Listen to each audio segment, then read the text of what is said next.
Okay, कैसे हैं? बढ़िया।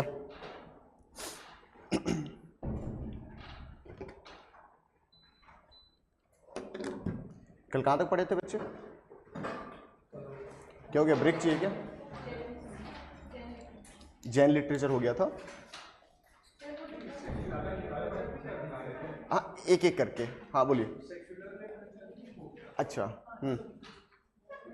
कुछ बोल रहे थे? हाँ, पीछे किताबें पढ़ रहे थे। अच्छा अच्छा, ठीक है। मैं थोड़ी बोल रहा हूँ कि किसी के दिल पढ़ रहे थे, किताबें ही पढ़ रहे होंगे।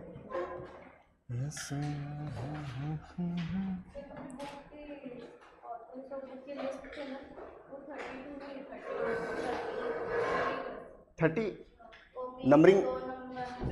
अच्छा ठीक है, माय बैड। ठीक है ना, 30 तो काफ़ी है ना। लिख लिए सब लोग, नोट किए? कौन कौन कर लिया दिखाओ, वहीं से ऐसा करके दिखाओ। इधर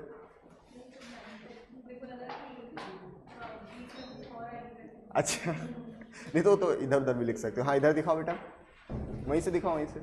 गुड। हाँ आपका बेटा नहीं किए हो, उधर पीछे। अभी कर रहे हो? हाँ ठीक। आपका, आप तो क्लास ही नहीं आए थे। ठीक है, गुड, बढ़िया, अच्छी बात है। हाँ उधर बेटा।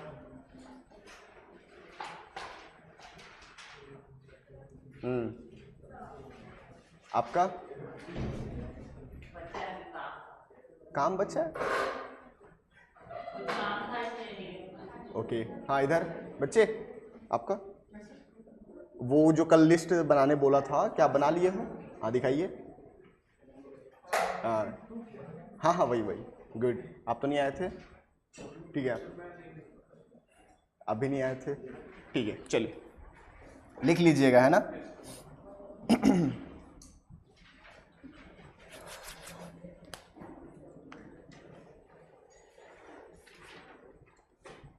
इसको क्या हो गया?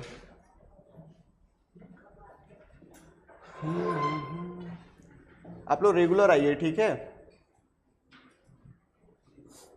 सो कल इधर ध्यान दीजिए, बैठ जा हीरो।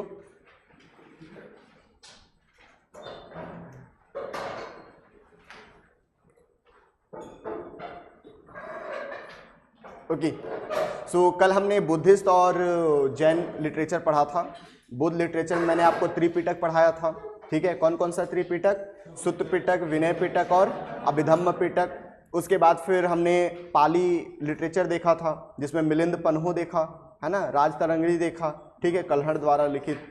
उसके बाद फिर हम संस्कृत लिटरेचर देखे, उसमें क्या क्या देखा था हमने, किसी को याद है?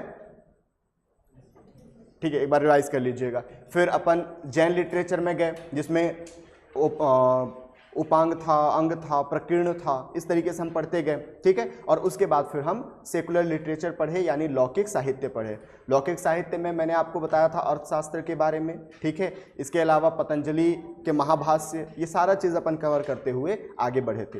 आज यहाँ से अपन को विदेशी विवरण पढ़ना है ना, फॉरेन अकाउंट पढ़ना है कि कौन भारत में आया और क्या भारत के बारे में लिखा। याद रखिएगा, सबसे ज़्यादा हम इन्हीं पे रिलाई करते हैं, सबसे ज़्यादा। क्यों? क्योंकि कई लोग ऐसे हैं जो कि भारत में रह के लिखे। जैसे एग्जाम्पल के लिए हम मेगास्थनीज के बारे में देखेंगे, जो कि इंडिका लिखा। वो मौर्य डायनेस्टी में ही रह के, पाटलिपुत्र में ही रह के लिखा। लेकिन कई ऐसे भी शासक हैं जो कि भारत में रह के नहीं लिखे, वो अपने देश में जाके लिखे हैं, तो उन पे हम बहुत ज़्यादा रिलाई करते हैं, ठीक है। तो इतिहास में सिर्फ और सिर्फ कोई एक साक्ष्य को लेके हम सब कुछ नहीं बताते, अलग अलग साक्ष्यों को मर्ज करते हैं और उस हिसाब से फिर हम क्या करते हैं, तो यहाँ पे पढ़ते हैं। Is it clear? वो भले ही लिखित साहित्य हो या फिर आपका पुरातात्विक साक्ष्य हो, सबको एक साथ मर्ज करते हैं, प्रो कौन सब देखते हैं, किसमें क्या लिखा है, किसमें क्या नहीं लिखा है, और उसके बाद स्टडी होती है और तब जाके हम एक कंक्लूजन पे निकलते हैं। और उसको जब पूरी दुनिया के इतिहासकार मान लेते हैं, तब जाके वो इतिहास कहलाता है। ऐसा मत समझिएगा कि भारत में कुछ मिला, भारत के इतिहासकार रिसर्च किए और वो इतिहास कहलाएगा, नहीं। आज हम जितना भी चीज़ इतिहास में पढ़ रहे हैं वो सारा चीज सबको पता है, पूरी दुनिया को। क्यों? क्योंकि हर चीज पूरी दुनिया के इतिहासकार एक साथ बैठते हैं, रिसर्च होती है, उस पर डिबेट होती है और तब जाके वो प्रूफ होती है। Is it clear? चलिए नेक्स्ट टॉपिक डालिए, विदेशी विवरण फॉरेन अकाउंट। आज मोस्ट प्रोबेबली ये खत्म हो जाएगा।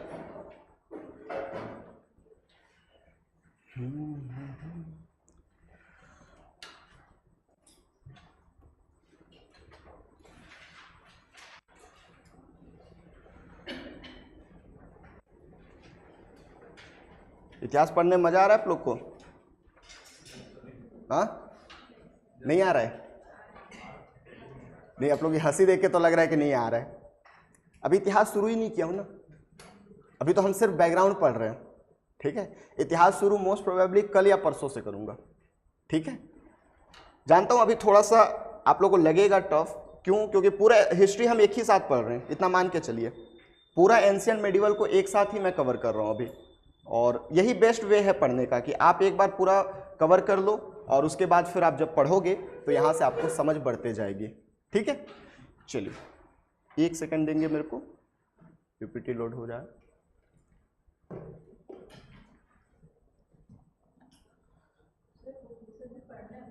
हाँ बेटा, उपनिषद ब्रॉडली नहीं पढ़ना। उपनिषद जितना बताया था ना वेद का, वही बस पढ़ना है। दिखाइए।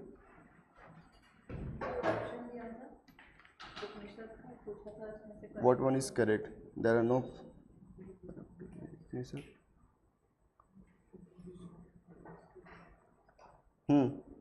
ये दो ही ऑप्शन था, नीचे ऑप्शन क्या था? तो ये तो अंडरस्टेबल है। बोल रहा है there is no parable in Upanishad, Upanishad were composed of detailed at the Purana. सही तो बोल रहा है, पुराण से ज़्यादा मतलब डिटेल में है, या सॉरी अर्लियर है। तो सेकंड वाला सही है, फर्स्ट वाला गलत है। ठीक, हाँ सेकंड आंसर होगा। उसका क्या करना है? उसका अभी कुछ नहीं करना है, अभी सिर्फ उसको सप्ताह में एक बार रिवाइज कर लीजिएगा। ठीक है, जैसे अभी मैं अर्थशास्त्र आपको पढ़ाया, इधर देखिए अर्थशास्त्र पढ़ाया आपको, जब मैं मौर्य डायनेस्टी पढ़ाऊंगा तो वहाँ फिर से पढ़ाऊंगा, तो वहाँ पे वो याद हो जाएगा। ठीक है, ऐसा इसलिए मैं यहाँ पे एक साथ दे दिया, पहले मैं नहीं देता था ये चीज़ें, पहले मैं टॉपिक के साथ ही पढ़ाता था। बट कई बार क्या होता है, लिस्ट नहीं रहता है तो प्रीलिम्स से पहले हम रिवाइज करना भूल जाते हैं। और यहाँ से अभी क्वेश्चन मैं कराऊंगा आगे, बहुत सारे क्वेश्चन पूछे हुए हैं डायरेक्टली प्रीलिम्स में बुक से। ठीक है, क्यों? क्योंकि ये हमारा साहित्य का भी चैप्टर है। अभी जितना हम पढ़ रहे हैं ना, ये कल्चर का भी टॉपिक है।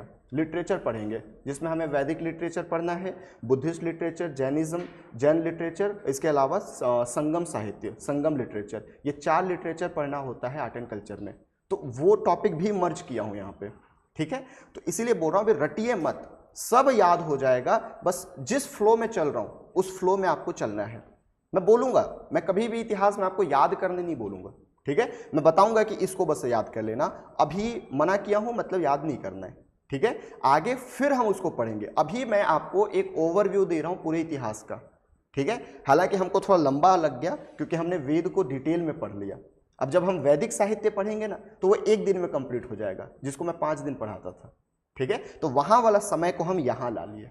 Is it clear? तो आपको टेंशन लेने की जरूरत नहीं है, अब इतना ज़्यादा फैक्ट नहीं है आगे, हम सब जगह से फैक्ट ला के अभी एक जगह रख दिए हैं। ठीक है, चलिए बाकी ये भी टेंशन मत लेना, इतना बोरिंग भी नहीं है इतिहास, अभी तो सिर्फ फैक्चुअल डेटा पढ़ रहे हो इसलिए बोरिंग लग रहा होगा।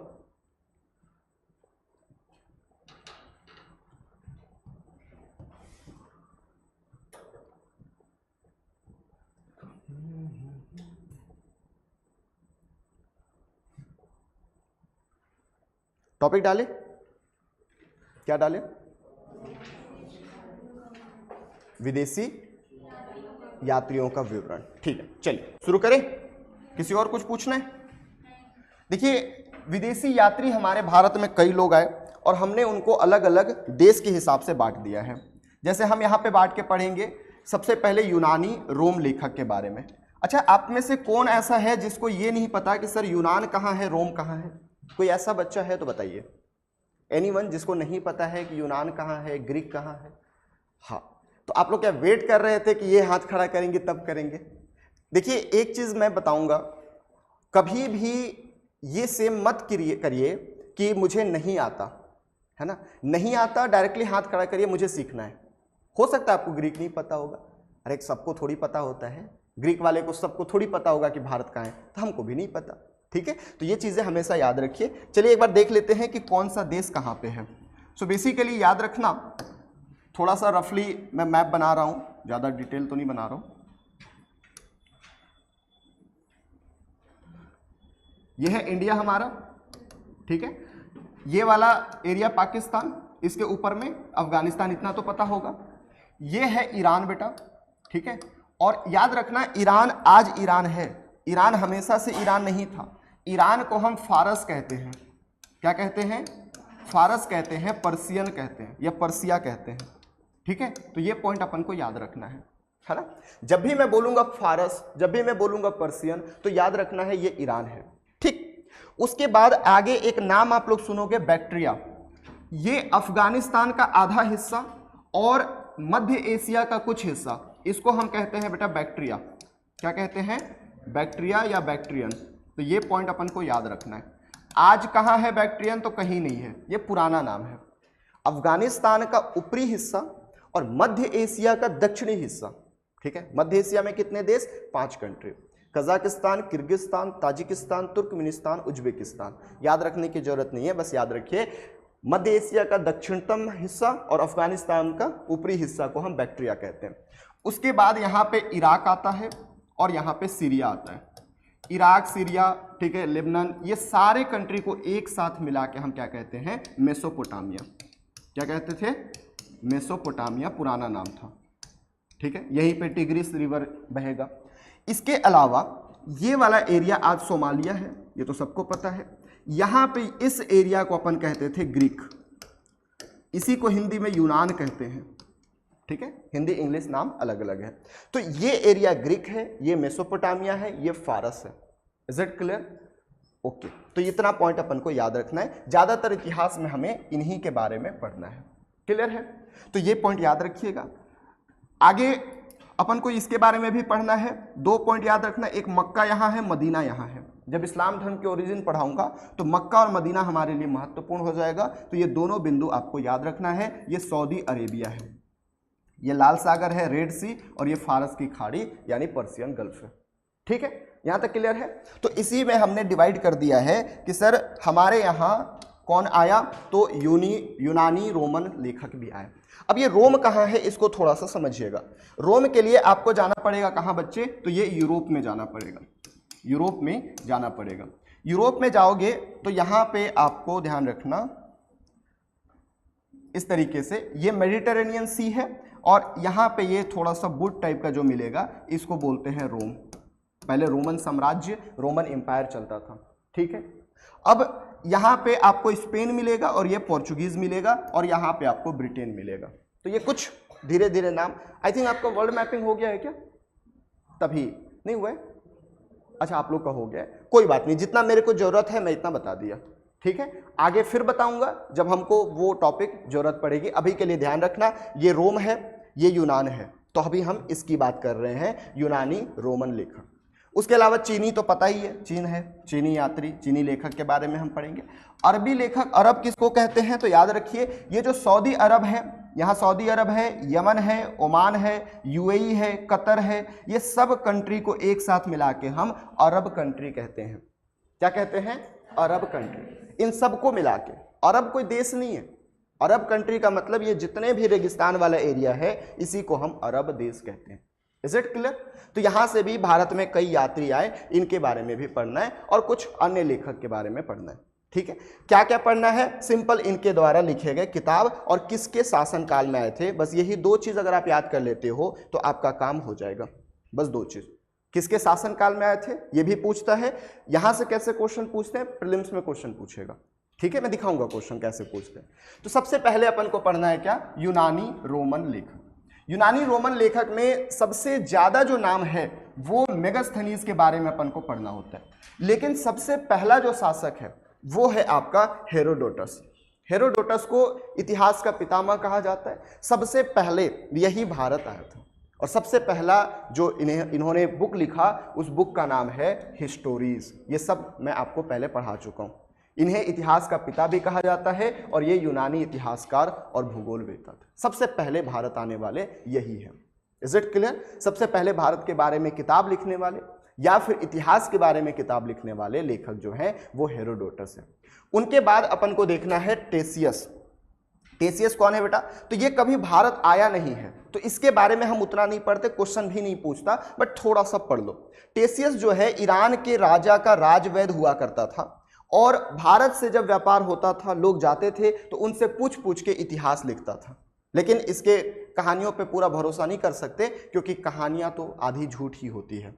कभी भी याद रखना, कहानियां कभी भी सच नहीं होती।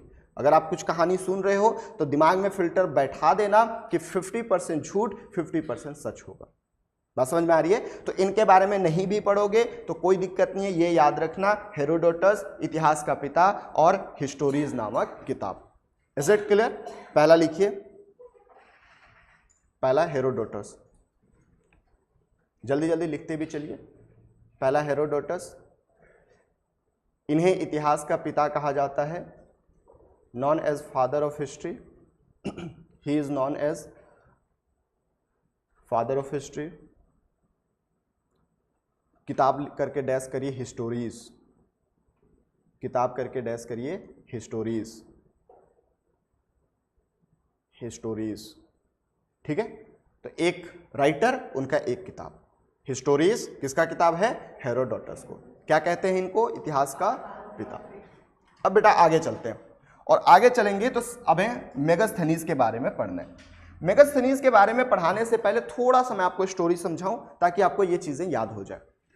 326 बीसी में या उससे भी पहले अगर हम शुरू करें तो एक्चुअल में जो राजनीति शुरुआत होती है वो शुरुआत होती है ग्रीक से, यूनान से। ठीक है? सबसे पहले सुकरात के बारे में हम देखते हैं। सुकरात के फिर जो डिसाइपल हैं या फिर शिष्य हैं वो प्लेटो हैं। प्लेटो के बाद फिर उनका शिष्य अरस्तु, जिसको अरिस्टोटल कहते हैं। ये सब आप एथिक्स में पढ़ोगे। और अरिस्टोटल के जो शिष्य हैं वो कौन है? अलेक्जेंडर। अलेक्जेंडर यानी कि ये आपका सिकंदर। और ये सिकंदर जो है पूरी दुनिया में विजेता होना चाहता था, विश्व विजेता होना चाहता था। उसने किया भी, हालांकि वो भारत कभी नहीं आया। 326 बीसी में वो भारत पर आक्रमण किया। ठीक है? पंजाब वाले एरिया तक आया, वहां लड़ाई हुआ, युद्ध हुआ, लेकिन वहीं से उसको वापस जाना पड़ा और फाइनली 323 बीसी में उसकी मृत्यु हो गई बेबीलोन में। उसको बीमारी हो गई थी। क्यों हुआ था, कैसे हुआ था, सब हम डिस्कस करेंगे, बट बीमारी के कारण 323 बीसी में उसकी मृत्यु हो गई। उसके बाद उसने ही छत्र व्यवस्था स्टार्ट किया था। मैंने आपको छत्र व्यवस्था बताया होगा शकों के लिए। तो छत्र व्यवस्था स्टार्ट करने वाला या फिर गवर्नरशिप स्टार्ट करने वाला यही था सिकंदर। सिकंदर का गवर्नर था आपका मेगास्थनीज। ठीक है? Sorry, Seleucus Nicator. सिकंदर का गवर्नर हुआ करता था सेल्यूकस निकेटर। और सेल्यूकस निकेटर जो है 305 बीसी में भारत पर आक्रमण कर देता है। उस समय पे चंद्रगुप्त मौर्य जो है भारत पर शासन करता रहता है और उसने चाणक्य की मदद से सेल्यूकस निकेटर को हरा दिया। सेल्यूकस निकेटर की बेटी से चंद्रगुप्त मौर्य का विवाह होता है और मेगास्थनीज जो है वो राजदूत बनके पाटलिपुत्र में रुकता है और वही पाटलिपुत्र के बारे में, मौर्य प्रशासन के बारे में एक किताब लिखता है जिसका नाम है इंडिका। तो यही अपन को पढ़ना है। कौन है? मेगास्थनीज है। मेगास्थनीज की किताब का नाम क्या है बच्चे? तो याद रखिएगा, इंडिका हमें पढ़ना है। किसके शासनकाल में? चंद्रगुप्त मौर्य के दरबार में आया था, सेल्यूकस निकेटर का राजदूत था। ठीक है? इससे हमें क्या जानकारी मिलती है? मौर्यकालीन जानकारी मिलती है। कितना नोट करिए? क्या नोट करोगे? सबसे पहले मेगास्थनीज, पहला पॉइंट सेल्यूकस निकेटर का राजदूत था, सेल्यूकस निकेटर्स एम्बेसडर, चंद्रगुप्त मौर्य के दरबार में आया था, court of Chandragupta Maurya.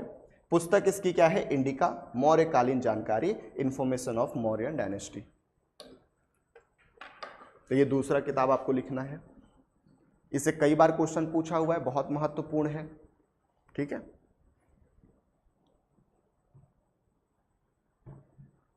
Note करते जाइए। हाँ बेटा, अच्छा साइड हो जाओ। जब आप लोग प्यार से सर बोलते हो मेरे को लगता है चलो क्वेश्चन आ रहा है, फिर बड़े ही क्रूरता से बोला जाता है कि सर साइड हटो। मजाक कर रहा हूं, ठीक है, लिख लिए बच्चे, आगे चले। अब आपने एक चचनामा करके किताब पढ़ा था, यस और नो?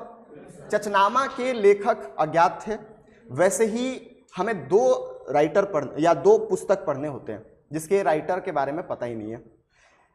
एक तो चचनामा पढ़ लिया, दूसरा है पेरिप्लस ऑफ द इरिट्रियन सी, इसके भी लेखक अज्ञात हैं। ऐसा माना जाता है कि जब जब सिकंदर भारत पर आक्रमण किया था, जब अलेक्जेंडर भारत पे इन्वेड किया था, तो उस टाइम पीरियड पे उसके कुछ सैनिकों द्वारा ये किताब लिखी गई थी। ये किताब क्या है तो बेसिकली याद रखिएगा, पेरिप्लस का मतलब होता है राउंड लगाना, इरिट्रियन सी का मतलब रेड सी और फारस की खाड़ी के बारे में कहा गया। यानी कि मध्य एशिया से, वेस्टर्न एशिया से जो भी भारत में व्यापार होता था उसकी जानकारी हमको मिलती है। भारत में जो व्यापार होता था बच्चे, वो लाल सागर और फारस की खाड़ी से ही होता था। ये पॉइंट अपन को याद रखना है, ठीक है। तो ये भी किताब से हमें बहुत सारी जानकारी मिलती है। क्या क्या याद रखना है? पेरिप्लस ऑफ इरिट्रियन सी, ठीक है। इसके लेखक क्या हैं? अज्ञात हैं। हिंद महासागर व्यापार का एक समकालीन और वर्णन मिलता है। सिंपल याद रखो, हिंद महासागर से व्यापार का वर्णन मिलता है। दूसरी चीज बस इतना याद रख लो, ठीक है। पेरिप्लस ऑफ इरिट्रियन सी, लेखक कौन है? अज्ञात है। जानकारी क्या मिलती है? हिंद महासागर के द्वारा व्यापार की जानकारी मिलती है, ठीक है। नोट डाउन करिए।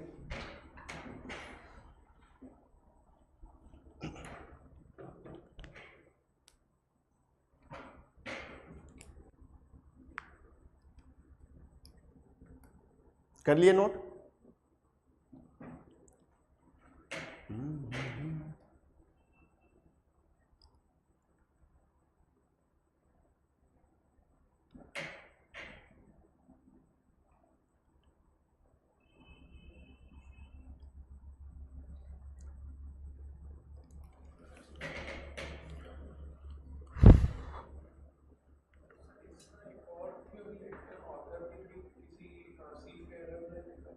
क्या सीफेयर?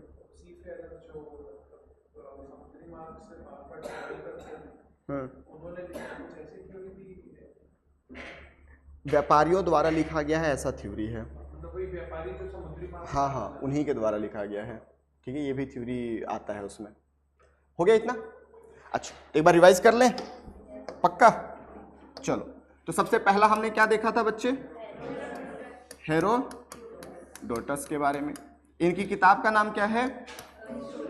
हिस्टोरीज। देख के बता रहे हो क्या? गुड। दूसरा हमने क्या पढ़ा? मेगास्थनीज, ठीक है, चलो मेगास्थनीज। इनके किताब का नाम क्या है? इंडिका, ठीक है, बहुत बढ़िया। उसके बाद तीसरा क्या पढ़ा? पेरिप्लस ऑफ इरिट्रियन सी। कौन है इसके लेखक? अज्ञात। ये तीन चीजें याद हो गई। आगे चले। अब हमें प्लिनी के बारे में पढ़ना है। प्लिनी के बारे में थोड़ा सा स्टोरी बताता हूं, ध्यान से समझिएगा। प्लिनी एक रोमन व्यापारी थे, रोमन लेखक थे, ठीक है। हम देखेंगे आगे कि सोने का जो सबसे पहला साक्ष्य हमें मिलता है सिक्के का, वो इंडो ग्रीक के साथ मिलता है। इंडो ग्रीक पहले ऐसे आक्रमणकारी थे जो भारत में आए, भारत में बसे और भारत में सोने के सिक्के जारी किए। लेकिन ज़्यादा शुद्ध सोने के सिक्के जारी करने वाले कुषाण शासक थे। विम कड़फिसस के बारे में हम पढ़ेंगे। विम कड़फिसस कौन था? सो बेसिकली कनिष्क का पिता था, ठीक है। कनिष्क के बारे में आप लोगों ने सुना होगा। सो उसने सबसे पहले शुद्ध सोने के सिक्के जारी किए। कनिष्क आएगा, कनिष्क का व्यापार बहुत अच्छा होगा, सिल्क रूट की मरम्मत होगी और वहाँ से हम रोम के द्वारा अच्छा खासा व्यापार करेंगे। इसी समय प्लिनी जो है बहुत ज़्यादा चिढ़ जाता है कि भारत हमें काली मिर्च के बदले हमारा सोना खाली कर रहा है, हमारा ट्रेजरी जो है वो खाली कर रहा है। और इतना ज़्यादा वो चिढ़ता है, वहाँ की जनता परेशान हो जाती है कि प्लिनी लिखता है कि धीरे धीरे 72 AD आते आते तक व्यापार कम होने लगा और भारत के बदले अब हम व्यापार चाइना से करने लगे। देखिए, हम आज भी गधे हैं और हम कल भी गधे थे। हम लॉन्ग टर्म देख के नहीं चलते और यही कारण है कि हम और चाइना साथ में आजाद तो हुए, सफ़र साथ में स्टार्ट किए, लेकिन आज चाइना कहाँ है और हम कहाँ हैं। गांव से अगर आप होगे तो आज भी आप देखते होगे बच्चे कि गांव में यही होता है, आज काम करो शाम को पैसा लेके आना। हम स्किल पे काम नहीं करते, हम कभी ये काम नहीं करते कि अरे मैं मेहनत कर रहा हूँ ना, मेरी स्किल डेवलप हो रहा है ना, कल के दिन बहुत ज़्यादा पैसे मिलेंगे ना। लेकिन हमें क्या चाहिए, आज मेहनत करो, शाम को दिहाड़ी मिलनी चाहिए। शाम को जाओ अड्डे पे, दारू पियो, भंड हो, घर जाओ, बीवी को मारो, बच्चे को मारो, सो जाओ। यही होता है, मोस्टली यही होता है। क्या मैं मान सकता हूँ 80% यही होता है? राइट, ये होता है। चाइना ऐसा नहीं है। हम सिर्फ और सिर्फ व्यापार करते थे। हमारे यहाँ बहुत ज़्यादा कपड़े होते थे, सिल्क होता था, ठीक है, कपास होता था, हम उसको बेच देते थे। याद रखना, आगे हम सिंधु घाटी सभ्यता पढ़ेंगे और कपास की ओरिजिन ही भारत से हुई है, इसलिए भारत को सिंडोन भी कहा जाता था, ठीक है। लेकिन हम कभी भी ये नहीं सोच पाए कि ये कपास ले जाके इन लोग करते क्या हैं, हमें नहीं पता। बाद में देखोगे कि अंग्रेज आए और हमको कपास ही तो लूटे हमसे। शुरुआत में वो कपास के लिए ही तो आए थे। मसाले तो भाई हमसे ज़्यादा इंडोनेशिया में मिलता है, कपास हमारे यहाँ ज़्यादा होता है, ठीक है। हमसे कपास लूटे, लेकिन चाइना ने क्या किया, कपास दिया, लेकिन कपास से कपड़े कैसे बनाते हैं ये टेक्निक सीख लिया। किससे सीखा? इटली से। और जब इटली से ये टेक्निक सीख रहा था तो बोला कि मैं तुमको बहुत सस्ते में सिल्क दे दूंगा, बहुत सस्ते में कपास दूंगा। तो अब भारत की व्यापार इटली से कम होने लगी और इटली का व्यापार चाइना से ज़्यादा होने लगी। ये कारण पड़ा उस टाइम पीरियड पे। तो याद रखना, कभी भी लॉन्ग टर्म सोचोगे तभी जाके लॉन्ग टर्म में राजा बन पाओगे, ठीक है। आज चाइना इतना आगे है तो उसकी स्ट्रेटजी के कारण, ठीक है। तो ये वही प्लिनी है जिन्होंने ये किताब लिखी थी, नेचुरल हिस्ट्री या नेचुरल हिस्टोरिया। ये पॉइंट याद रहेगा। ये सब कहानी मैं इसलिए समझा रहा हूँ ताकि याद करने में इजी हो, और जब हम एक्चुअल इतिहास पढ़ें तो वहाँ पे भी आपको कनेक्ट करें, क्योंकि यहाँ से क्वेश्चन पूछता है, ठीक है। तो ये पॉइंट अपन को याद रखना है। कौन है भैया? तो एक प्लिनी करके इतिहासकार हैं जिनका किताब है नेचुरल हिस्ट्री या नेचुरल हिस्टोरिया, ठीक है। और इन्होंने मतलब ऐसा लिखा है कि भारत जो है काली मिर्च के बदले हमारा गोल्ड ले रहा है, गोल्ड खरीद रहा है। तो उतना लिखने की जरूरत नहीं है, सिर्फ ये लिखिए प्लिनी एक रोमन लेखक है और इन्होंने नेचुरल हिस्टोरिया नामक किताब लिखा है। यही है प्लिनी भाई साहब, ठीक है। बड़े ही क्रूर आत्मा, लिख लो।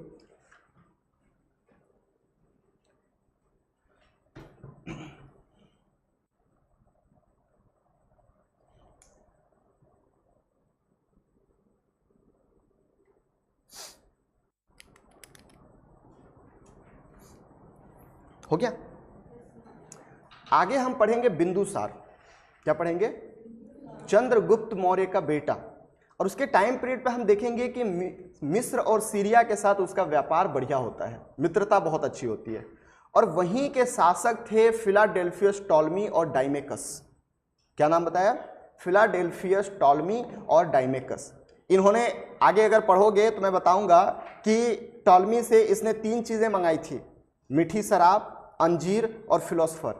पढ़े हो पहले? तो याद रखना, ये वही टॉलमी है जिसने कौन सी किताब लिखी है? भूगोल और अल्मागेट्स और ज्योग्राफी, ये किताब लिखी है। कहाँ का था? ये ग्रीको रोमन गणितज्ञ, खगोल शास्त्री, ज्योतिषी, भूगोलवेता हुआ करता था। इसके अलावा डाइमेकस याद रखिएगा कि ये बिंदुसार के राज दरबार में आया था। हालांकि टॉलमी भी एक दूत भेजा था, तो ये भी पॉइंट अपन को याद रखना है। तो यहाँ से क्या क्या लिखोगे सर? एक टॉलमी लिखो, बुक लिखो उसका, डाइमेकस लिखो, बिंदुसार के राज दरबार में आया, ये पॉइंट लिख लो।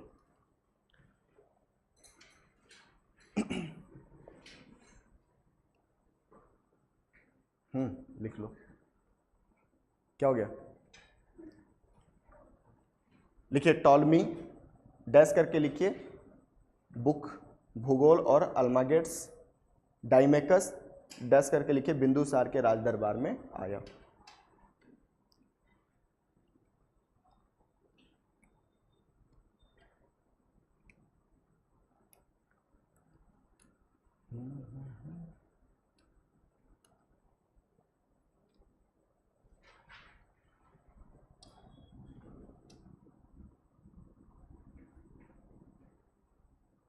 लिख लिए?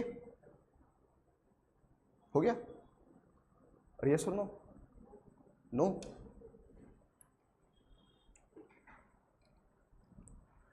तो ये रहा हमारा कौन कौन सा, ग्रीक और रोमन। चलिए एक बार रिवाइज कर लेते हैं। ग्रीक और रोमन, सबसे पहला हमने क्या देखा बेटा, हेरोडोटस के बारे में। उसके बाद हमने सेकंड क्या देखा, मेगास्थनीज के बारे में हमने देखा। सर हेरोडोटस की किताब क्या है, हिस्टोरीज, ठीक है। मेगास्थनीज की किताब क्या है, इंडिका। उसके बाद थर्ड हमने देखा पेरिप्लस ऑफ एरिथ्रियन सी, इसके राइटर अज्ञात हैं। उसके बाद चौथा हमने क्या देखा, प्लिनी की किताब क्या है, नेचुरल हिस्ट्री। पांचवा हमने क्या देखा, टॉलमी की किताब ज्योग्राफी एंड, ठीक है। उसके बाद डायमेकस बिंदुसार के दरबार में आया। क्लियर हुआ इतना अपन को नाम याद रखने हैं, ठीक है। कहाँ के हैं, रोम और ग्रीक के हैं। Is it clear? Okay, now अब स्टार्ट करना है अपन को चीनी लेखक। चीनी लेखक में क्या पूछता है, तो ये क्रम कई बार पूछ देता है कि किस क्रम में इन लोग आए थे। तो सबसे पहला नाम याद रखना फाहियान का, क्रम लिख लो फाहियान। सोंगयून का थोड़ा सा डाउट है कि ये आया था कि नहीं आया था, बहुत ज़्यादा जानकारी इसके बारे में नहीं मिलता, बट एटलीस्ट आप लिख लिए रहो। तीसरे नंबर पे या दूसरे नंबर पे हेनसांग और लास्ट में इटसिंग आया हुआ था। तो ये चार नाम आपको विथ इसके डेट याद रखने हैं, क्योंकि कई बार मिलान करने के लिए या मतलब क्रम से जमाने के लिए पूछ देता है। तो ये पॉइंट अपन को क्या करना है, याद रखना है, ठीक है। कौन कौन आया था बेटा, सबसे पहले फाहियान लिखिए। दूसरा सोंगयून, याद रखना सोंगयून के लिए भी डाउट है कि ये आया था कि नहीं आया था, बट ऐसा माना जाता है कि 518 से 520 तक ये भारत में रहा था। तीसरा है ह्वेनसांग और चौथा है इटसिंग। इटसिंग भी आया हुआ था, बट बहुत सारे किताबों में इसके बारे में नहीं पढ़ाया जाता है। क्यों? क्योंकि ये जिस पर्पस से आया था वो पर्पस फुलफिल नहीं हुआ, है ना। कहानी सुनाऊंगा इसके बारे में। बहुत ज़्यादा इसको ऐसा माना जाता है कि ये थोड़ा सा कलंकी टाइप का इंसान था, है ना। वो कुछ लोग होते हैं ना, जहाँ जाते हैं कांड कर देते हैं, ये वैसे ही इंसान था। 2 राजाओं के मरने के पीछे का कांड इसके नाम पे आता है, ठीक है। हाँ हाँ हाँ, सीई। अरे तो एडी और सीई एक ही होता है ना बेटा। हाँ, टाइम लिख लो ना, तब तो याद रहेगा। टाइम लिख लीजिए, क्योंकि यहां से क्वेश्चन पूछा हुआ है ह्वेनसांग से, ठीक है। अब एक एक को थोड़ा सा पढ़ लेते हैं। सबसे पहले फाहियान, क्या क्या याद रखना है, चंद्रगुप्त द्वितीय के दरबार में आया था, ये पॉइंट अपन को याद रखना है। और इससे हमें गुप्त काल की जानकारी मिलती है, ये पॉइंट अपन को याद रखना है। 3 चीजें, क्या क्या, फाहियान चंद्रगुप्त द्वितीय के शासनकाल में आया था और गुप्त काल की जानकारी मिलती है। इसके पुस्तक का नाम बौद्ध राज्यों का अभिलेख करके मिलता है। एक इंटरेस्टिंग चीज याद रखिएगा, लिखना अगर छोड़ देंगे तो बताऊंगा। एक्चुअल में ये कभी भी लिखा ही नहीं कुछ, ये कभी भी अपने किताब को कंपाइल नहीं किया। ये क्या करता था, जैसे हम आज डायरी लिखते हैं ना, तो ऐसे ही ये जब घूमने जाता था कहीं, तो वापस घर आके डायरी लिखता था कि आज मैंने यहाँ घूमा, आज मैंने इसको देखा, आज मैं इससे मिला। ये सारा चीज़ें अपने डायरी में लिखता था। जब ये वापस चीन गया और इसके अनुयायी या इसके सपोर्टर लोग जो थे, उसको डायरी मिला और वही डायरी को कंपाइल किया गया एक जगह। जितने भी अलग अलग पन्ने इसने लिखे थे, उन सबको एक जगह कंपाइल करके बौद्ध राज्यों का अभिलेख करके एक बुक लिखा गया। तो याद रखिएगा, ये बुक इसने नहीं लिखा है, हालांकि ये उसी के डायरी से लिया गया इंफॉर्मेशन है। Is it clear? तो इतना ही पॉइंट याद रखना है सर। फाहियान कब आया था? चंद्रगुप्त द्वितीय के दरबार में आया था, गुप्त काल की जानकारी देता है। ठीक है, नोट डाउन करिए।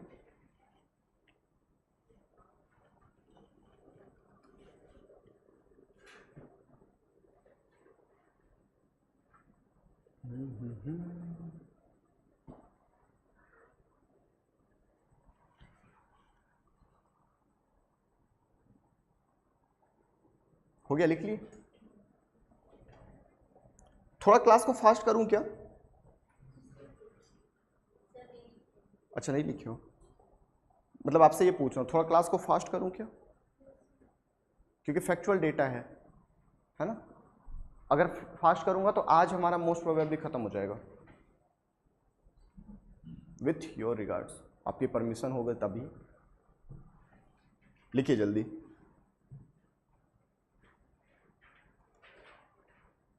लिख लिए?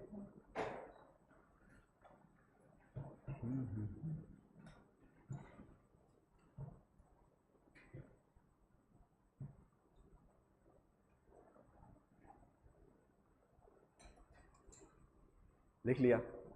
ठीक, चलिए आगे चलें। सोंगयून के बारे में उतनी जानकारी मिलती नहीं है, बट एक लाइन बस याद रखिएगा।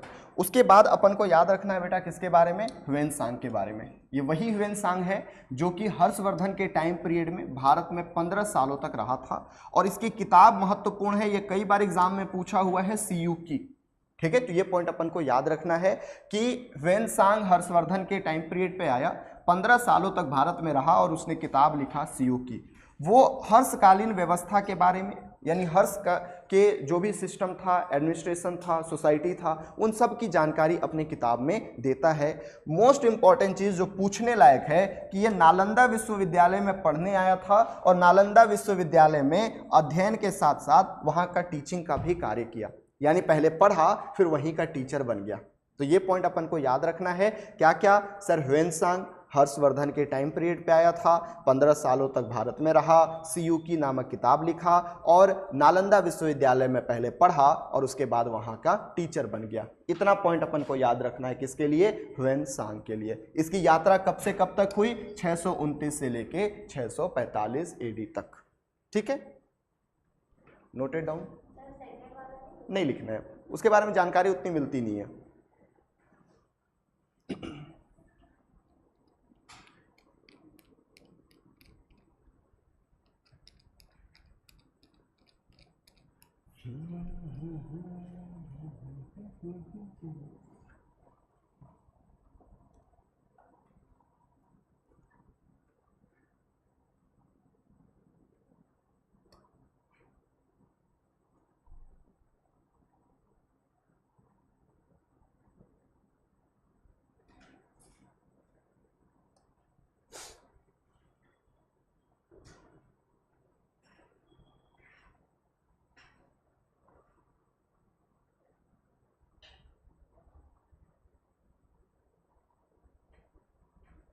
हो गया बच्चे? लिख लिए? ओके, चलें आगे। अब अपन को अरबी लेखक के बारे में पढ़ना है। ठीक है, हालांकि अरबी लेखक से हमें मेडिवल इंडिया की जानकारी मिलती है, लेकिन अभी यहाँ पे थोड़ा सा पढ़ लेते हैं।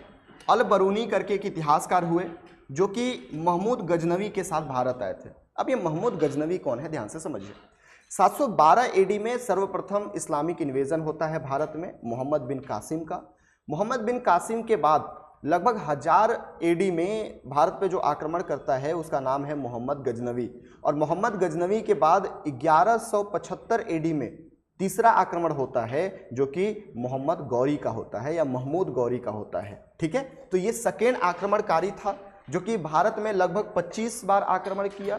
ठीक है, तो ये पॉइंट अपन को याद रखना है। और इसने इसी के साथ अल बरूनी आया था जो कि किताबुल हिंद या तहकीक ए हिंद नामक किताब लिखा जिसकी भाषा अरबी थी। तो ये पॉइंट अपन को याद रखना है।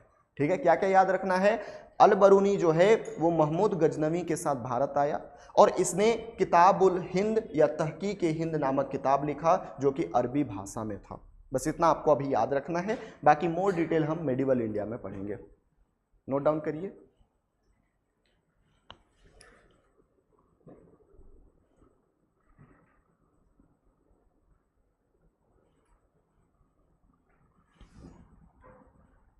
लास्ट के 1-2 किताब और बचे हैं, फिर अपन आगे चलेंगे।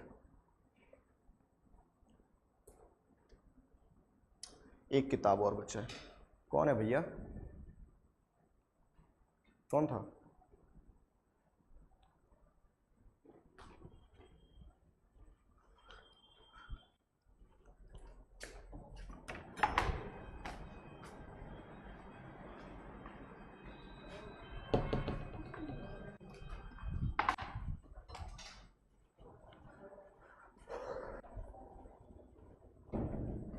लिख लिए?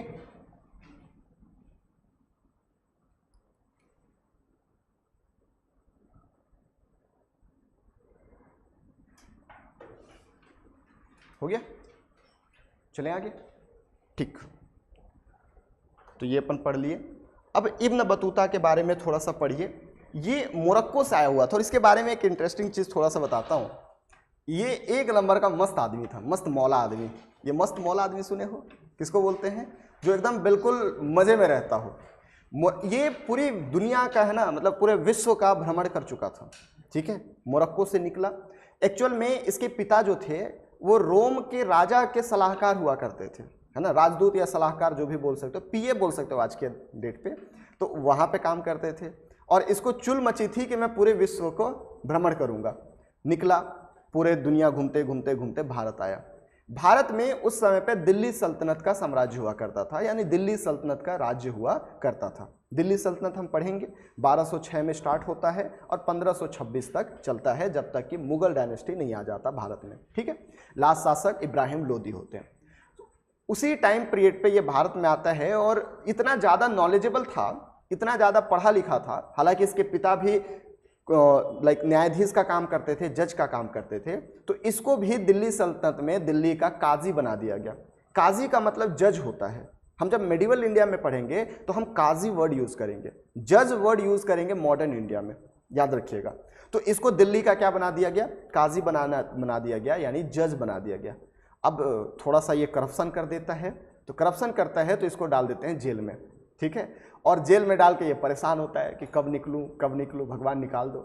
उसी समय पे राजा को लगता है यार नहीं, इतने पढ़े लिखे इंसान, इतने नॉलेजेबल इंसान को जेल में नहीं रखना चाहिए, तो उसको बाहर निकालता है। बोलता है एक काम करोगे? बोलता है कर लेंगे मालिक। ठीक है, तो काम करोगे तो तुम्हारी जेल की सजा माफ़ कर देंगे। इसको राजदूत बना के भेजा गया, कहाँ? चीन भेजा गया। तो इसने बोला मालिक जाऊँगा, लेकिन एक बार मेरे एकदम अंदर से इच्छा आ रही है भारत घूमने का। पहले मैं भारत घूमूंगा और उसके बाद फिर मैं जाऊंगा कहाँ? चीन जाऊंगा। तो ये पहले साउथ इंडिया जाता है, साउथ इंडिया पूरा घूमता है और उसके बाद फिर चीन जाता है और फाइनली चीन राजदूत बन के जाता है, कुछ साल काम करता है और वापस फिर मोरक्को चला जाता है। तो ये इसकी स्टोरी है, ये अपन को याद रखना है। और इसने रेहला नामक किताब लिखा, किताबुल रेहला कहते हैं, और इतिहासकार सबसे ज़्यादा रिलाई इस पे करते हैं। पूछो क्यों? क्योंकि जब ये वापस मोरक्को गया ना, तब जाके मोरक्को में जाके लिखा था, तो किसी का डर नहीं था कि अगर मैं कुछ गलत लिख दूं तो राजा आके फांसी दे देगा, ऐसा कोई डर नहीं था। तो सबसे ज़्यादा एक्सेप्टेबल, सबसे ज़्यादा यहाँ से लाइक इतिहासकारों को जानकारी मिलती है इतिहास के बारे में, और सही जानकारी मिलती है, कोई भी बायसनेस नहीं होता। ठीक है, तो ये पॉइंट याद रखिएगा। इसका पूरा नाम अबू अब्दुल्ला मोहम्मद इब्न बतूता था, बट याद सिर्फ रखिएगा इब्न बतूता। मोहम्मद बिन तुगलक के समकालीन था और मोरक्को का यात्री था। ठीक है, इसने किताब लिखा किताबुल रिहला अरबी भाषा में, और बेसिकली ये पूरे दिल्ली सल्तनत के बारे में जानकारी, दिल्ली सल्तनत की जानकारी देता है। इसको दिल्ली का काजी भी बनाया गया था, यानी जज भी बनाया गया था। ये पॉइंट अपन को याद रखने हैं। ठीक है, क्या क्या याद रखने हैं? नाम इब्न बतूता, किसके शासनकाल में भारत आया? मोहम्मद बिन तुगलक के शासनकाल में। मोरक्को से आया हुआ था, किताबुल रिहला नामक अरबी भाषा में किताब लिखता है। दिल्ली का इसको काजी बनाया जाता है और बेसिकली ये दिल्ली सल्तनत के बारे में अपनी किताब में जानकारी देता है। अपन को इतनी चीज़ें याद रखनी है इब्न बतूता के बारे में। क्या मस्त मौलाना आदमी है।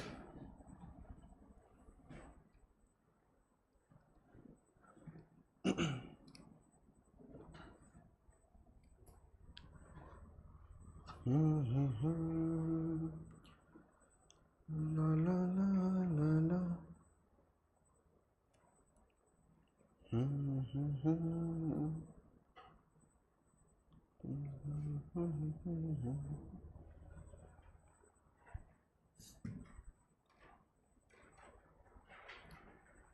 हो गया बच्चे, लिख लिए?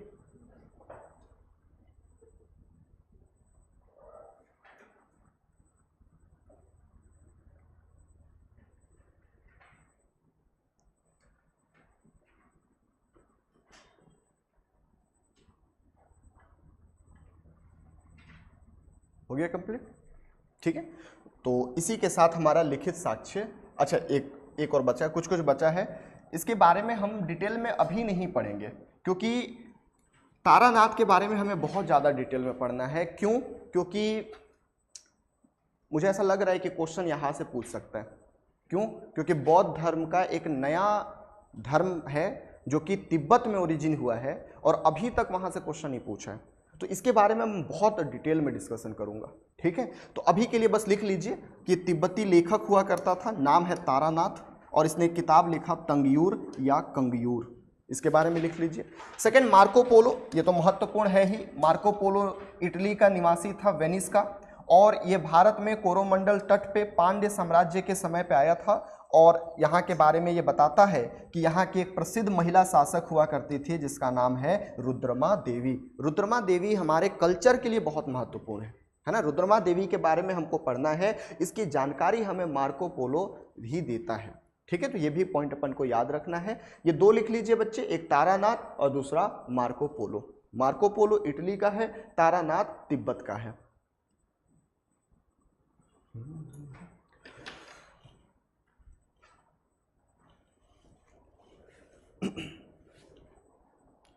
और इसी के साथ हमारी लिखित साक्ष्य का जो टॉपिक था वो कंप्लीट होता है। अब खुश हो सकते हो कि अब डेटा कम मिलेगा, ठीक है। एक टॉपिक और है, उसमें भी थोड़ा बहुत डेटा है बट वो थोड़ा कम है।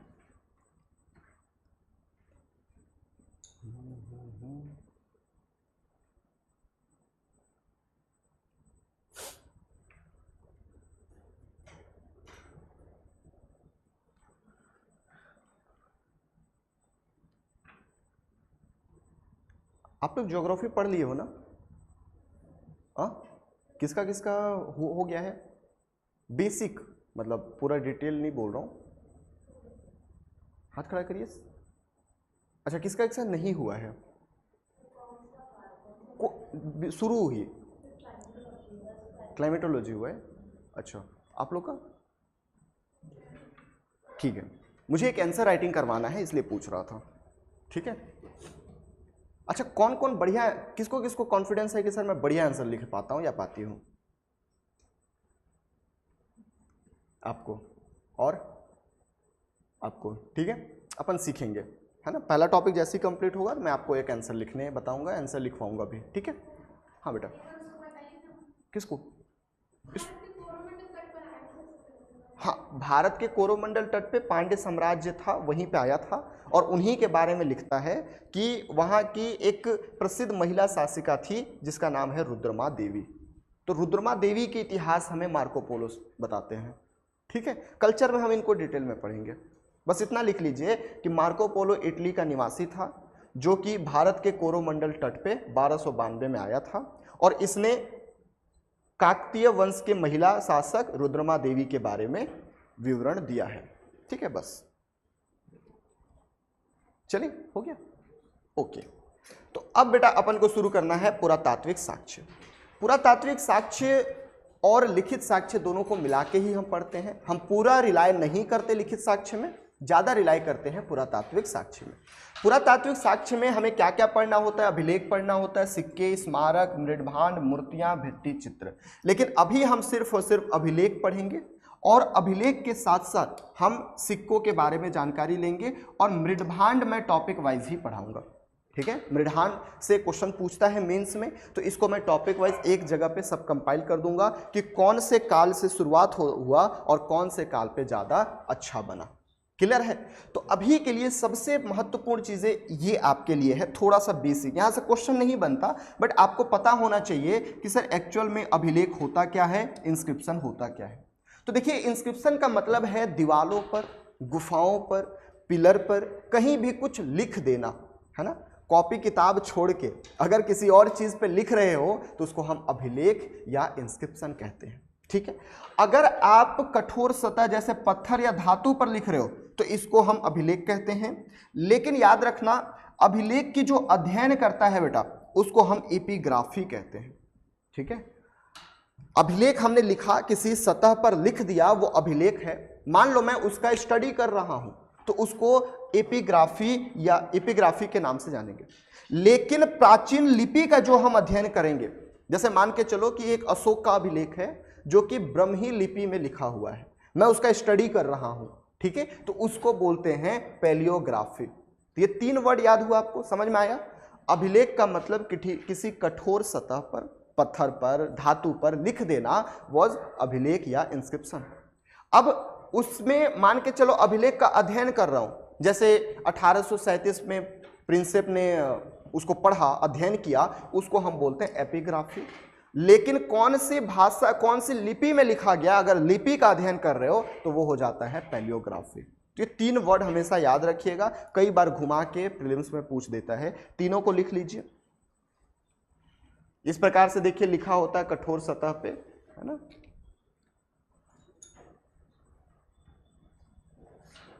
तीनों को नोट डाउन कर लीजिए।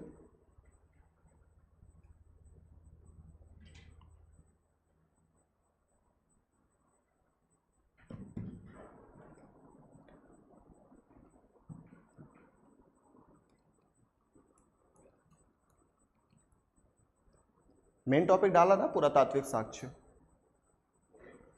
ओके।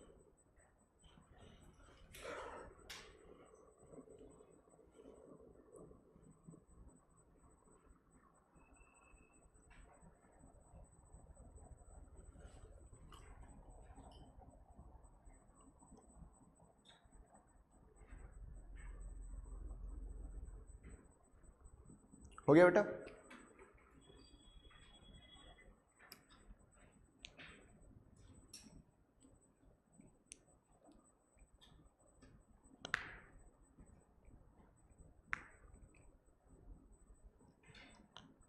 लिख लिए? चलिए,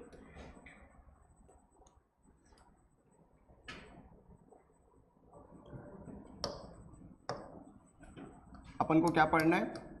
अभिलेख, ठीक है। इंग्लिश में क्या कहते हैं? इंस्क्रिप्शन, ठीक है। अब ध्यान से समझिए इसको कि है क्या, करना क्या है। हमने ये देख लिया कि किसी सतह पर कुछ लिखना ये अभिलेख कहलाता है, ठीक है। इसकी शुरुआत कहाँ से हुई, अपन को मेन ये समझना है कि शुरुआत कहाँ से हुई। तो याद रखना, अगर आप वर्ल्ड की बात करते हो तो सबसे पहला जो फर्स्ट इंस्क्रिप्शन है, जो पहला अभिलेख है, उसको कहते हैं बोगस कोई। क्या कहते हैं? बोगस कोई अभिलेख या बोगस कोई इंस्क्रिप्शन। कहाँ पे है? तो ये ईरान वाले एरिया, तुर्की वाले एरिया में है। और यहीं से हमें आर्यों के आगमन के बारे में जानकारी मिलती है। आर्य कौन थे, हम पढ़ेंगे तीसरा चैप्टर। आर्य आए भारत में, इसकी सर्वप्रथम जो जानकारी है वो हमें बोगस कोई इंस्क्रिप्शन से ही देखने को मिलता है। सबसे प्राचीनतम, दुनिया की सबसे प्राचीनतम अभिलेख कौन सा है? तो ये बोगस कोई है, ये अपन को याद रखना है। लेकिन अगर अपन भारत की बात करें, अगर हम, लिखिएगा मत, है ना, अगर हम भारत की बात करें तो भारत में सबसे पहला जो अभिलेख लिखा गया है वो इंडस वैली सिविलाइजेशन में लिखा गया है। लिखने का जो काम स्टार्ट हुआ वो सिंधु घाटी सभ्यता से शुरुआत हुआ। कैसा लिपि कैसा था? तो ये पिक्टोग्राफिक नेचर का था, यानी कि भाव चित्रात्मक था। भाव चित्रात्मक का मतलब है कि मैं कुछ बोल नहीं रहा हूं, कुछ साइन करके आपको बता रहा हूं। ये किस चीज का साइन है? सही नहीं बना शायद। किस चीज का साइन है? अरे रुको, और कुछ बनाओ। हाँ, ये किस चीज का साइन है? अरे इमोजी है। तो इससे हमें समझ में आता है ना। अब मान के चलो यहाँ पे ये हंस रहा है भाई साहब, ठीक है, तो ऐसे हमें भाव पता चलता है। ये नाइकी का साइन हो गया। तो इस तरीके से अलग अलग साइन होता है, भाव बताता है। सेम उसी प्रकार से यहाँ पे भी पिक्चर के माध्यम से भाव चित्रात्मक लिपि में लिखा गया था। बट हम इसको अभी भी डिसाइफर नहीं कर पाए हैं, अभी भी हम इसको पढ़ना नहीं जानते हैं। Is it clear? तो इसके बारे में हम नहीं देखते। भारत में सबसे पहला अभिलेख लिखने का काम जो करता है वो अशोक करता है। अच्छा, अशोक को क्यों पता चला, कैसे पता चला कि लिखा जाता है? तो हम आगे पढ़ेंगे मगध के इतिहास के बाद कि भारत में सबसे सर्वप्रथम जो आक्रमण होता है वो आपका ग्रीक ईरानियन आक्रमण होता है, फारसी आक्रमण होता है, ठीक है। ग्रीक जब आक्रमण किए तो उन्हीं लोग सर्वप्रथम ये लिखने का या अभिलेख उत्कीर्ण का जो नॉलेज था वो भारतीयों को दे गए। और याद रखना, सबसे पहला जो भारत में अभिलेख लिखने का काम करता है वो अशोक है। अशोक को इसलिए बोल रहा हूं क्योंकि सिंधु घाटी सभ्यता के अभिलेख के बारे में हमको जानकारी नहीं है। जिस दिन जानकारी मिल गई उस दिन हम ये मान लेंगे कि सिंधु घाटी सभ्यता का अभिलेख जो है सबसे अर्लियर अभिलेख है, सबसे पुराना, सबसे प्राचीनतम अभिलेख है। लेकिन अभी के लिए हम क्या मानेंगे, अशोक। अब अशोक के जो शिलालेख है उसकी भाषा को थोड़ा सा देख लेते हैं और उसकी लिपि को थोड़ा सा देख लेते हैं। याद रखना, इसकी सबसे ज़्यादा जगह जो मिला है वो हमें प्राकृत भाषा मिला है और ब्रह्मी लिपि मिला है। लेकिन ऐसा नहीं है कि सिर्फ यही भाषा था, इसके साथ ही ग्रीक भाषा में भी लिखा गया था, ग्रीक लिपि में भी लिखा गया था, अरमाइक भाषा में भी लिखा गया था और अरमाइक लिपि में भी लिखा गया था। ये भी पॉइंट अपन को याद रखना है, ठीक है। इसके अलावा आप याद रखना है कि इसकी खोज कब हुई, तो 1837 में इसको पढ़ा गया, किसके द्वारा, जेम्स प्रिंसेप के द्वारा, ठीक है। जेम्स प्रिंसेप के द्वारा 1837 में इसको पढ़ा गया। तो ये पॉइंट अपन को एक बार पीपीटी में देख लेना है कि सर सबसे प्राचीनतम अभिलेख जो है वो बोगस कोई अभिलेख है जो कि एशिया माइनर या तुर्की से हमको देखने को मिलता है, ठीक है। इसकी खोज किसने किया था, प्लूगो विंकलर, याद रखिएगा। और मोस्ट इंपॉर्टेंट चीज, हमें यहां से वैदिक कालीन देवता के बारे में साक्ष्य मिलता है। इंद्र के बारे में हम वेद में पढ़ते हैं, वरुण के बारे में हम वेद में पढ़ते हैं, मित्र के बारे में हम वेद में पढ़ते हैं, बट अभी तक हमें नासत्य के बारे में कोई जानकारी नहीं है कि ये कौन से देवता हुआ करते थे। हमें वेद में इन तीनों देवता के बारे में जानकारी है, बट नासत्य के बारे में हम नहीं जानते, और नासत्य की जानकारी हमें बोगस कोई शिलालेख से मिलता है। ये है बोगस कोई शिलालेख, यहाँ पे लिखा गया है, ये पॉइंट याद रखिएगा, ठीक है। तो इसलिए माना जाता है कि यहीं से हमें आर्यों के आगमन की भी जानकारी मिलती है। Is it clear? क्या क्या याद रखना है बेटा, सबसे प्राचीनतम दुनिया की जो अभिलेख है वो बोगस कोई अभिलेख है, तुर्की से मिला है। इसकी खोजकर्ता प्लूगो विंकलर हैं और इनसे हमें इंद्र, वरुण, मित्र व नासत्य जैसे वैदिक कालीन देवता की जानकारी मिलती है। अभी मत लिखिए, घर में लिख लीजिएगा, आज मेरे को ये टॉपिक कंप्लीट करना है। अगर भारत में अभिलेख प्रचलन की याद रखोगे तो वैसे तो सिंधु घाटी सभ्यता है, but due to not deciphered हम अशोक के शिलालेख को सबसे प्राचीनतम मानते हैं। जोसेफ टेफेंटलर ने इसकी खोज की थी और इसको पाठ करने का या फिर इसको स्टडी करने का काम जेम्स प्रिंसेप ने 1837 में किया था। ये ब्रह्मी लिपि, खरोष्ठी लिपि, अरमाइक लिपि और साथ ही याद रखना ग्रीक लिपि में भी देखने को मिलता है। भाषा मूलतः प्राकृत है, लेकिन हमें कई जगह ग्रीक और अरमाइक भी देखने को मिलता है। तो ये सारा चीज़ आपको नोट करना है, ठीक है। क्या क्या भैया कि जोसेफ टेफेंटलर ने इसकी खोज की 1750 में, लेकिन इसको पढ़ने का काम जेम्स प्रिंसेप ने किया 1837 में। यहाँ की लिपि हमें ब्रह्मी, खरोष्ठी, अरमाइक और ग्रीक मिलता है, और भाषा मूलतः प्राकृत है, लेकिन ग्रीक और अरमाइक भाषा भी देखने को मिलता है। ये अशोक का शिलालेख कुछ इस प्रकार से दिखता है। Is it clear? अब हम कुछ एग्जाम्पल देख लेते हैं जिससे हमें साक्ष्य मिले हैं या फिर हम पढ़ने का काम करते हैं। जैसे आपने वहां पे टेबल बनाया था, यहाँ पे भी टेबल आपको बनाने हैं। मैं आपको समझा दे रहा हूं ओवरऑल, आप ये टेबल को बना लेंगे घर में, चलेगा? ओके। सबसे पहली चीज, हमें हाथी गुफा अभिलेख के बारे में जानकारी मिलती है, या फिर हाथी गुफा के बारे में देख लेते हैं। हाथी गुफा अभिलेख जो है वो उड़ीसा के कलिंग क्षेत्र में है। जब अशोक शासक बनता है 274 एडी में, 274 बीसी में, उसके बाद वो अपने भाइयों से लड़ता है, अपने 99 भाइयों की हत्या करता है और 4 साल के बाद उसका राज्याभिषेक होता है। राज्याभिषेक होने के 8वें साल में 262 एडी में, 262 बीसी में वो कलिंग का युद्ध लड़ता है खारवेल शासक के साथ। और जब कलिंग का युद्ध लड़ता है तो इस युद्ध के बारे में जो जानकारी मिलती है वो हमें हाथी गुफा अभिलेख से मिलती है। तो इसलिए महत्वपूर्ण है हाथी गुफा अभिलेख। दूसरा हमको देखना है जूनागढ़, या इसको गिरनार अभिलेख भी कहते हैं। रुद्र दामक नामक एक शासक हुआ करता है, उसकी ये अभिलेख है, और यहाँ से हमें सुदर्शन झील के बारे में जानकारी मिलती है। सुदर्शन झील क्या है? तो याद रखना, चंद्रगुप्त मौर्य के टाइम पीरियड पे सबसे पहले सुदर्शन झील बनाया गया। कहाँ पे? गुजरात के गिरनार क्षेत्र में, क्योंकि वहाँ पे खेती करने के लिए नहीं था कोई मतलब पानी की दिक्कत हो रही थी, इसलिए ये झील या तालाब बनाया गया था। अशोक के टाइम पीरियड पे इसमें नहर बनाया गया, और रुद्र दमन के टाइम पीरियड पे इसको मरम्मत करवाई गई। तो यही लिखने का काम जो है कौन करता है? आपका शासक रुद्र दमन। Is it clear? तो ये पॉइंट सेकंड याद रखना है, पहला हाथी गुफा, दूसरा जूनागढ़। तीसरा नासिक और नाना घाट याद रखिएगा, इन दोनों अभिलेख से हमें सातवाहनों की जानकारी मिलती है। सातवाहन शासक सतकर्णी के बारे में जानकारी, सातवाहन शासक सतकर्णी के बारे में जानकारी मिलती है नाना घाट और आपका कौन सा, तो नासिक अभिलेख से।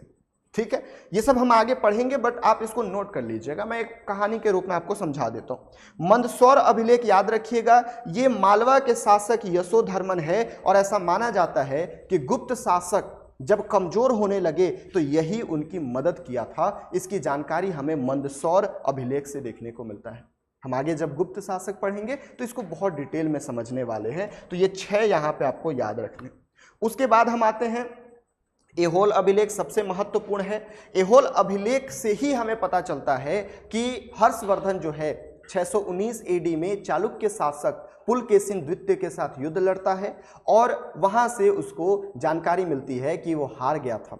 इसके लेखक जो हैं या फिर जो लिखने वाले हैं वो रवि कीर्ति हैं, जो कि संस्कृत भाषा में लिखे थे। ये पॉइंट याद रखिएगा। क्यों मैं ये बता रहा हूं, ये जस्ट इसलिए बता रहा हूं क्योंकि हर्षवर्धन का कवि हुआ करता था, राजकवि हुआ करता था बाण भट्ट, और बाण भट्ट ने हर्षचरित्र लिखा है और हर्षचरित्र में उसने मेंशन किया है कि सकल उत्तर पथ पथेश्वर, जो कि हर्षवर्धन का नाम है, वो कभी भी एक भी आक्रमण या एक भी युद्ध नहीं हारे हैं। हमने मान लिया कि हो सकता है नहीं हारे होंगे। फिर हम दक्षिण भारत में गए, दक्षिण भारत में रवि कीर्ति द्वारा लिखित हमें ऐहोल इंस्क्रिप्शन मिलता है और वहां से जानकारी मिलती है कि 619 एडी में चालुक्य शासक पुलकेशिन द्वितीय जो है वो उत्तर का एक शासक आया था सकल उत्तर पथ पथेश्वर और उसको हराया है। नर्मदा की संधि हमने किया है। तो हमें यहां से जानकारी मिली, यहां से जानकारी मिली। ये बोलता है नहीं हारा है, ये बोलता है हारा है। हमने दोनों को मिलाया तो हम कंफ्यूज हो गए। फिर इसी टाइम पीरियड पे फाहियान आया था, याद है? फाहियान ने किताब लिखी सियुग की। हमने उसका किताब देखा तो पता चला कि वो तो सही बोल रहे हैं, हारा था ये। तो फिर हमने तीनों को कंक्लूड करके ये इतिहास में दर्ज किया कि हाँ सही बात है, हर्षवर्धन हारा हुआ था। बात समझ में आ रही है? तो इस तरीके से अलग अलग साक्ष्यों के डॉट को कनेक्ट करके और एक बार इतिहास लिखा जाता है।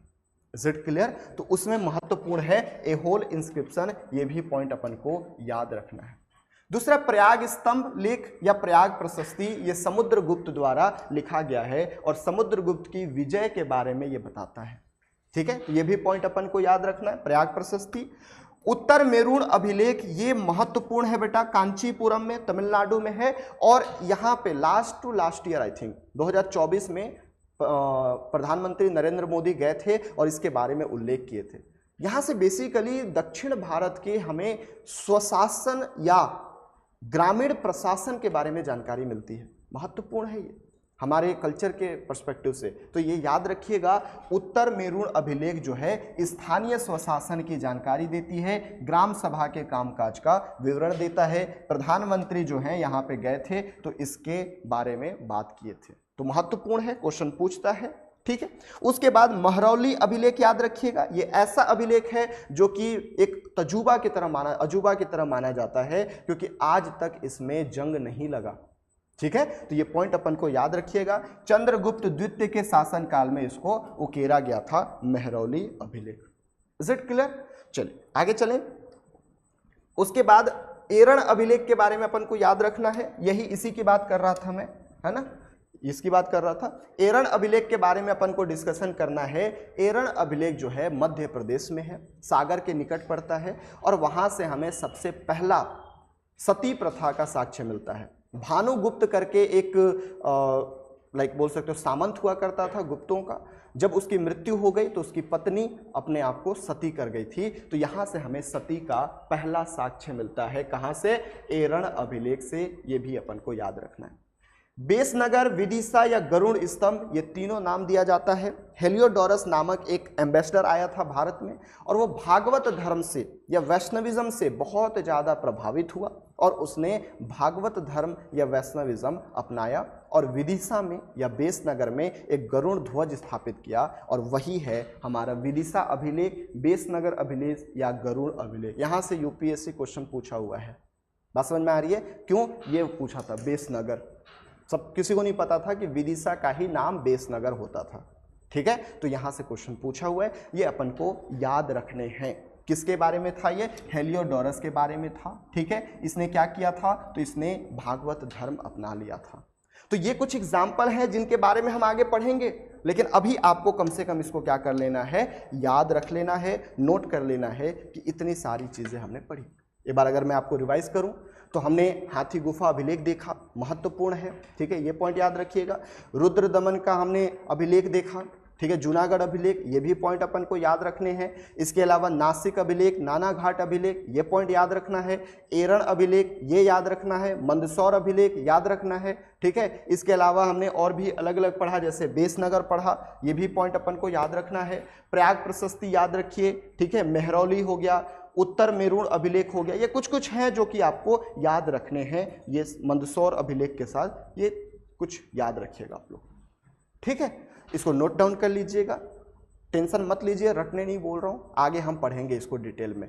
तो हमारा पहला जो चैप्टर था जो कि बेसिक इंट्रोडक्शन अबाउट हिस्ट्री, वो कंप्लीट होता है। कल से हम अपना सेकंड चैप्टर शुरू करेंगे। ठीक है, ये पहला चैप्टर मान के चलो कि मैंने आपको पूरा इतिहास पढ़ा दिया। ठीक है, हर वो शासक के बारे में हम डिस्कस किए। हो सकता है कई बच्चे जो भी नए पढ़ रहे होंगे, है ना, जैसे आपका पहला है अभी, तो आपको बहुत ज़्यादा बोरिंग लगी होगी, बट बिलीव मी, कल से जो हम स्टार्ट करेंगे वो बहुत ज़्यादा इंटरेस्टिंग होगा। कल से हम बिल्कुल बेसिक से शुरू करेंगे, पहला ही चैप्टर होगा मान के चलो। ये चैप्टर सबसे महत्वपूर्ण है। क्यों? क्योंकि हमने एक ओवरव्यू ले लिया पूरे इतिहास का। एटलीस्ट हम जितना सिलेबस पढ़ेंगे उनका ओवरव्यू हमको पता है, और अब जब हम आगे पढ़ेंगे ना तो हमें पता चलेगा कि भैया ये चीज़ हम पहले से डिस्कस कर चुके हैं। Is it clear? तो इसको कुछ मत करना, नोट कर लिए हो, सप्ताह के अंतिम में, है ना, रविवार को एक बार रीड कर लेना और ऐसे छोड़ देना। फिर इसको आगे जब हम पढ़ेंगे ही तो ये फिर से रिवाइज हो जाएगा। अगर किसी को यहाँ तक कोई डाउट है, पूछना है तो बताइए, फिर हम क्लास को एंड करेंगे। नहीं, मिडाइवल में नहीं पढ़ेंगे, बाकी सोर्सेस मैं उसी के साथ पढ़ाऊंगा। हाँ, क्योंकि मिडाइवल में ऐसे ऐसे नाम है कि अलग से पढ़ाऊंगा तो आप लोग सो जाओगे। ठीक है, तो टॉपिक वाइज ही पढ़ाऊंगा। हाँ बेटा।